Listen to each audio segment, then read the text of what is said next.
Subscribe to African Tales and Reviews by Loveth.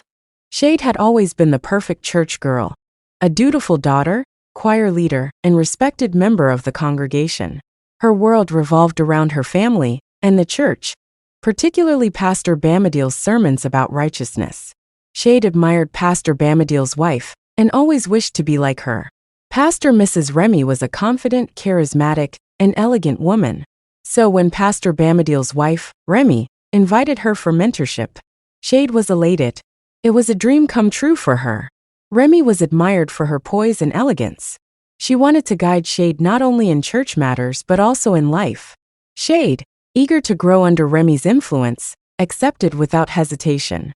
"You have so much potential, my dear," she said. "I'd love to mentor you, help you grow into the woman God destined you to be." Pastor Remy said to Shade, who felt honored by these words. During their first meeting, Remy spoke about her own journey, the struggles she faced as a pastor's wife, and how she overcame self-doubt. "You remind me of myself at your age," she said, her eyes warm with empathy. She encouraged Shade to share her dreams and struggles, listening attentively and offering words of wisdom. Shade began to see her not just as the pastor's wife, but as a friend and confidant. Remy attended Shade's choir practices, offering constructive feedback and cheering her on during performances. When Shade's family criticized her for spending too much time at church and leaving house chores unattended to, Remy reassured her. "Your light will shine brightest when you ignore the naysayers," she said, placing a comforting hand on her shoulder. Shade found herself relying on Remy's words to drown out the negativity in her life. In one of their sessions, Shade hesitantly revealed her insecurities about not being good enough, especially when she's with her peers whose parents are wealthy. Remy's response was immediate and firm. "You are perfect just as you are, Shade.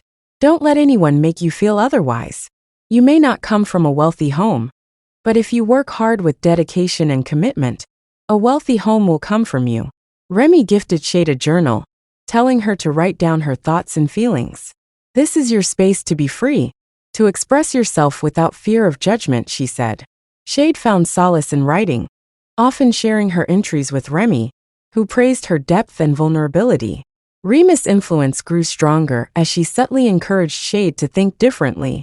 "Sometimes what society teaches us isn't always right," she said during one of their deep conversations. "You must find your own truth, your own path." Her words lingered in Shade's mind, reshaping her perceptions. Shade began spending more time with Remy, drawn to her confidence and the way she seemed to truly understand her.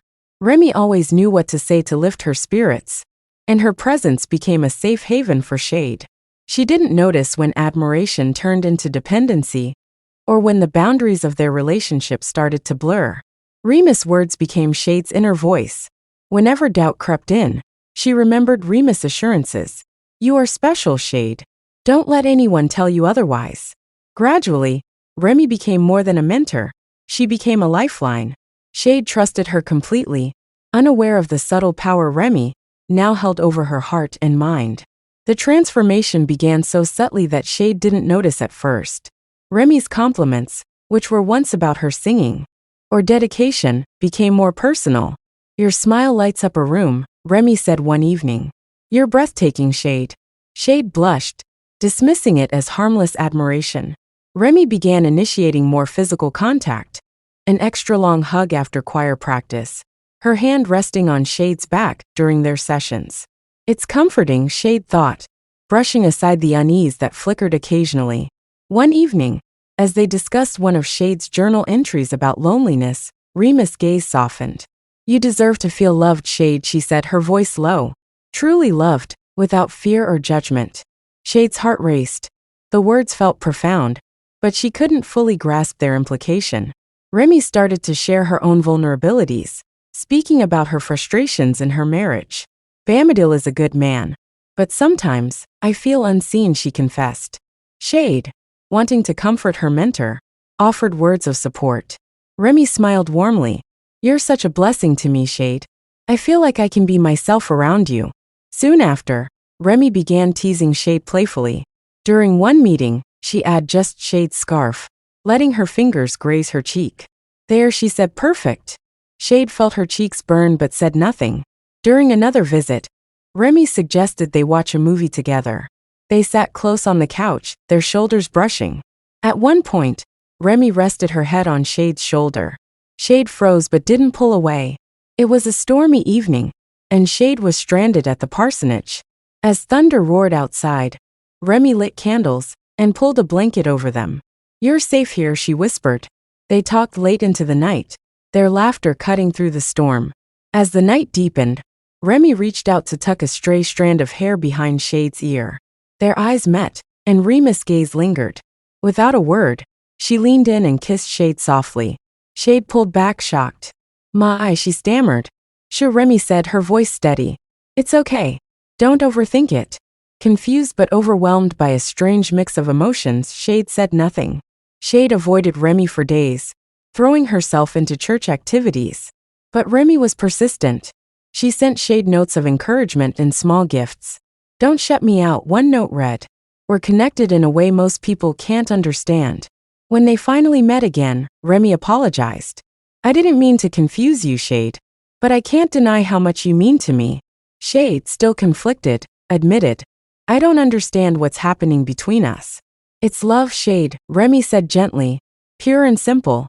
Remus' reassurance drew Shade back in. The relationship grew more intimate as Remy continued to break down Shade's reservations. "Love isn't wrong," she would say. "It's society that complicates it." They began to steal moments together, holding hands during prayers, sharing knowing glances during services. Each encounter pushed the boundaries further, until their relationship was no longer just emotional, but fully physical.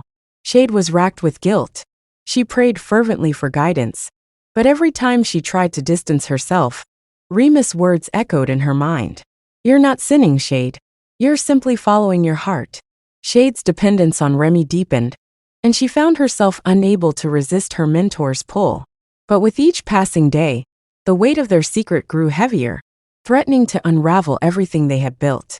The storm was brewing, and neither Shade nor Remy could predict how devastating the fallout would be. Shade and Remus' relationship flourished in secrecy. They met under the guise of mentorship, exchanging longing looks during services and stealing moments in private. Remy's constant affirmations kept Shade anchored, despite the guilt that sometimes pricked her conscience. For months, their affair remained hidden. Shade grew bolder, emboldened by Remy's confidence. She stopped questioning the morality of their relationship, embracing the love she had been convinced was pure and natural. The announcement came abruptly. Pastor Bamidil and Remy were being transferred to another branch outside the state. Shade's world crumbled. She begged Remy to stay, but the pastor's wife assured her, "Distance doesn't change what we have, Shade. You'll always be in my heart." As Remy left, Shade was left with an emptiness she couldn't fill. Her longing consumed her. She wrote countless letters she could never send, her thoughts dominated by memories of their forbidden love. One evening, while rehearsing with the choir, Shade noticed Bolanel, a vibrant and outspoken co-chorister, giving her extra attention. Bolanel's compliments and playful touches mirrored Remus' early gestures, stirring feelings Shade thought she could suppress. It didn't take long before Bolanel confessed. "I see you, Shade," she whispered one evening after practice. "I know what it's like to feel different, to crave something society says is wrong." Shade hesitated, but eventually allowed herself to be drawn into Bolanel's orbit. Their connection reignited the passion she missed with Remy, and soon, they began a discreet affair. Shade and Bolanel became reckless. One afternoon, while Shade's mother was away at the market, they met at Shade's home.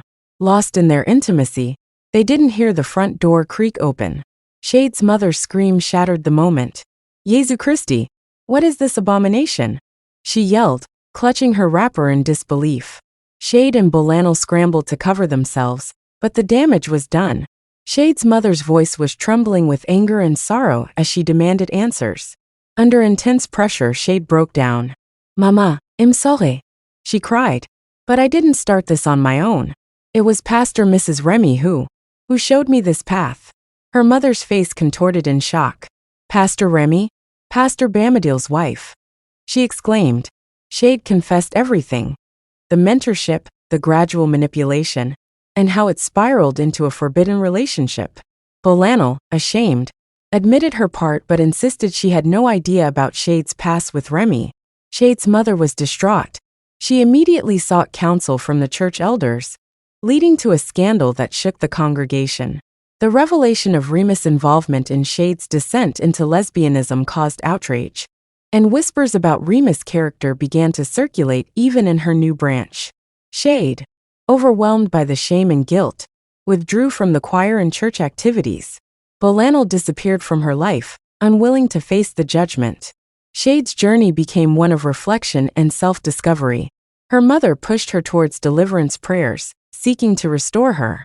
But Shade found herself questioning everything: the church's teachings, her identity, and whether she was truly at fault for following her heart. Her story became a cautionary tale. But Shade knew it was more complicated than the church or her family understood. In the end, she stood at a crossroads: embrace who she had become or suppress her true self to regain acceptance in her community.